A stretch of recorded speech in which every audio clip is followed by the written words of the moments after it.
It comes out looking like this. Just look at that. Let's have a taste of it. Smells lovely.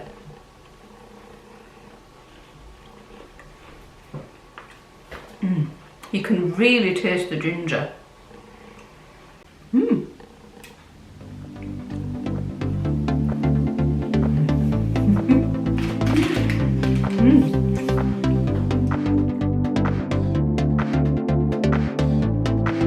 make Grasmere gingerbread, what you need to do is add 4 ounces of oats. Now you could use all oats if you wish, or a combination of oats and flour, which is what I'm doing today. What I need to do is blend my oats. I've got 4 ounces of oats here. These are just regular oats.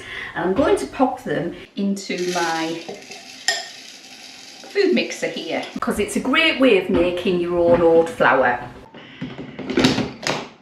And give it a whiz. Doesn't have to be fine, just so long as it's done. And we're going to place that into this bowl here.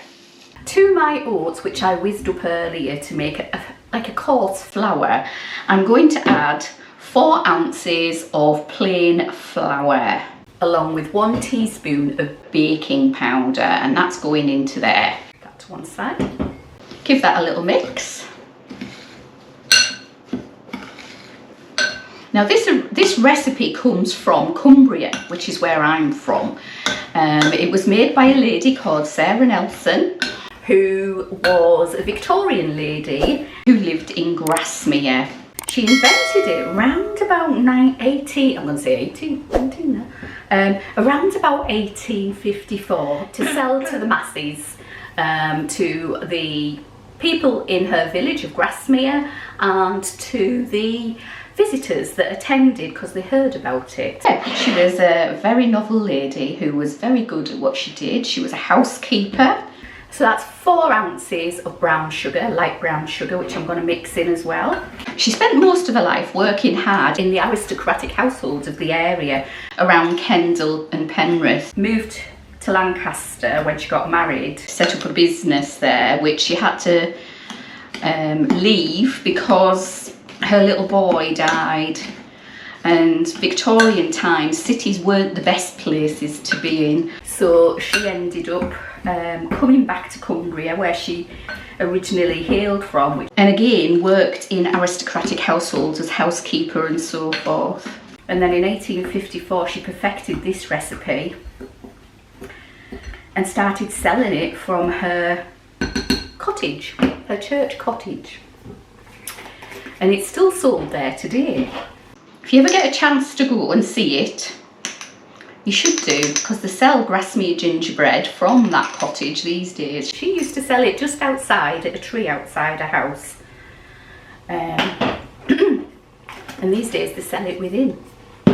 So that was 2 teaspoons of ginger, ground ginger, and I'm going to mix that in. Although it's called gingerbread, it doesn't really look like gingerbread, or at least not as what we call gingerbread. It's more of a biscuity texture, slightly chewy, crumbly slightly, and quite rich, quite strong as well, because there is quite a bit of ginger in there. But it is delicious with a cup of tea or a cup of coffee or something. Next we add 5 ounces of butter.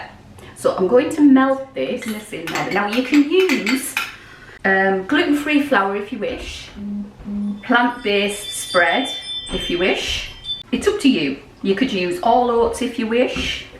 You could put a bit of mixed spice in there if you wish, but this is the traditional recipe that Sarah Nelson made. So what you want to do is mix it until it's a proper dough. Shouldn't take too long. So line a tray 12 by 9, so that's 12 inches by 9 inches, this tray. Line it with parchment paper, because we're going to have to be able to pull it out, and we don't want to have it stick to the tin. And then pop in your dough, put it in your tin and press down hard. Now this should be fairly thin when you're finished. You don't want it to be thick. You may find as well that it might be easier using your hand than a spoon or a spatula. Just, you know, you do you, it's fine. Press down fairly hard with it. Get it as even as you can. So when you've got it covering the base of your tin, it's time to pop it into a preheated oven. Gas mark 4. I'll put the conversions on the screen there for you now. And we're going to bake it for 30 to 35 minutes. So pop that in and I'll be back with you when this is done. This is what it should look like when it's ready. Now this has come straight out of the oven, so what I'm going to do is slice it now and then allow it to cool down completely. If you don't, you'll end up with a very difficult biscuit to cut. So I'm going to do it into 3. So here we go. It's up to you how big you make these, of course. I'm going to make mine into fingers. The sharper the knife, the better for this job. The idea is so that you can just break it into pieces when you're done. There we go. And I'm going to leave it there to cool completely. So my Grasmere Gingerbread has cooled off and I'm going to break it up into little pieces. So it comes out looking like this. Just look at that. Let's have a taste of it. It smells lovely. You can really taste the ginger.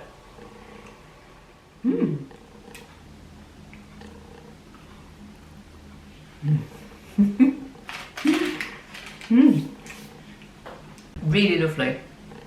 Really nice. And reminds me of the stuff that I buy in the shop. Okay, if you like what I'm doing, hit me up with a thumbs up, subscribe and hit the notification bell on the side and you'll be told about any videos that I make coming to you. Leave a comment below if you make this or if you've been to Grasmere and what you thought of Grasmere, because it's a lovely place. But for now, thanks for watching. Liz out.